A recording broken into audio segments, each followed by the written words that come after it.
For me personally, 2016 to now is where I would place the current modern era of Spider-Man adaptations. That's kind of where a lot of the problems I have with the character begin to arise. I'm talking about strictly versions of the character that aren't the comic book version of him, even though recently Peter has been on the receiving end of a lot of questionable writing choices.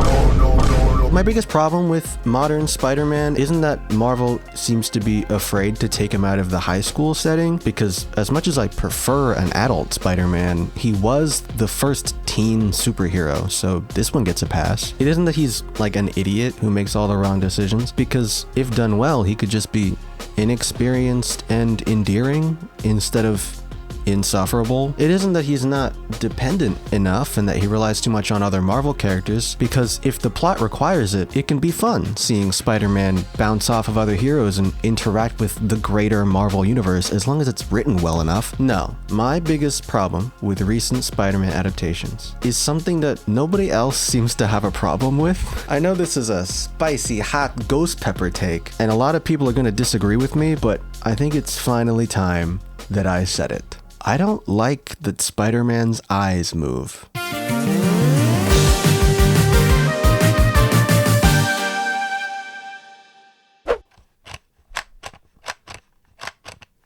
This toy's pretty cool though, right? Hey, my name is Michael, and welcome to Grumpster Dive. When Spider-Man was first introduced into the Marvel Cinematic Universe in the trailer for Captain America: Civil War, everybody collectively pissed their pants. Hey everyone. And the cherry on top was that the lenses on Spider-Man's mask moved. It was all anyone could talk about, including me. For many years prior, the comics and cartoons depicted the eyes on Spider-Man's face moving to show the audience how Peter was feeling at the time.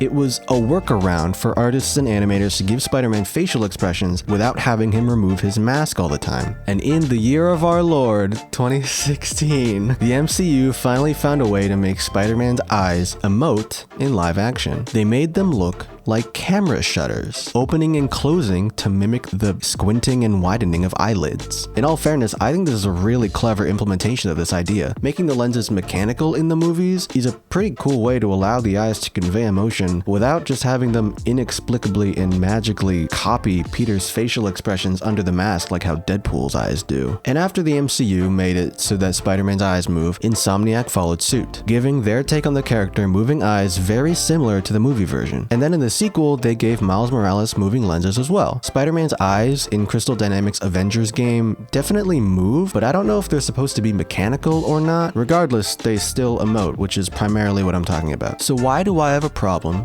with Spider-Man's expressive lenses? I just called them clever a second ago, so what's the deal? Well, the short answer is they are unnecessary. Sure, they're cute and they're fun, but in my opinion, they're completely redundant. I don't think Spider-Man's eyes need to move in order for you to know what he's thinking or feeling. But Michael, Peter's whole face is covered. Characters can't express emotions without the audience being able to see their face.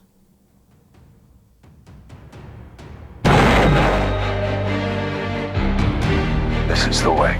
The Mandalorian is a masterclass in faceless acting. Pedro Pascal manages to give a sincere and captivating performance while keeping his face concealed for the majority of the series. Din Djarin's character is conveyed via his voice, actions, and body language alone. Even the way his dialogue is written tells you so much about his character. His helmet doesn't even have a face on it, let alone moving eyes. If this man in thick metal armor can show you how he's feeling, a boy in a red morph suit should have no problem at all.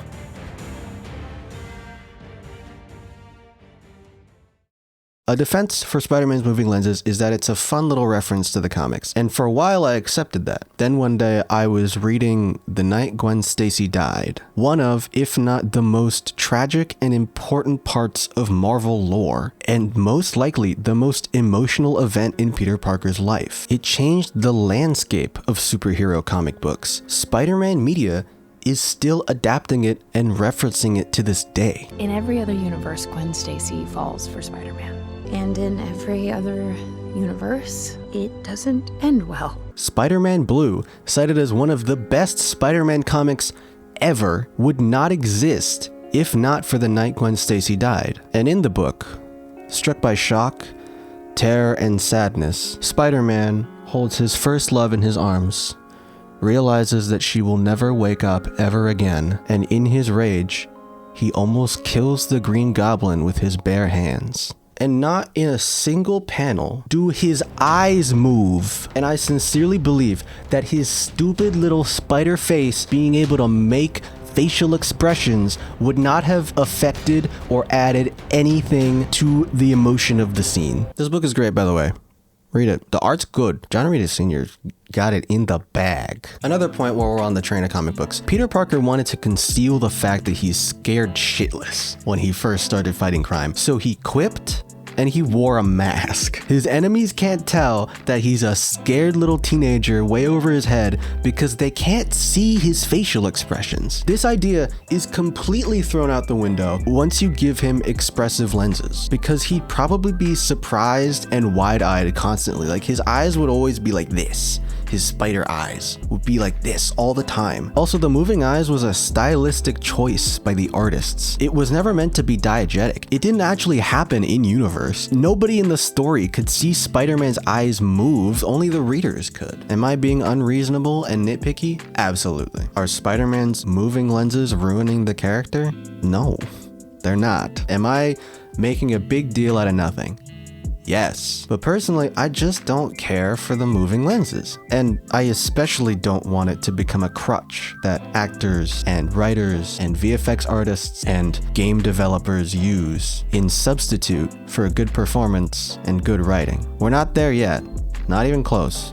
Everything's good now, but who knows? That's it from me. If you haven't already, be sure to like the video and leave a comment telling me what you think. Do you like Spider-Man's moving lenses? Were you one of those people in 2016 that when you saw the Captain America trailer and Spider-Man showed up and he was like, hey everyone, and then he did the thing, hey everyone, and then everyone was like, whoa, and then everybody pissed and shit and simultaneously? Were you one of those people? Let me know.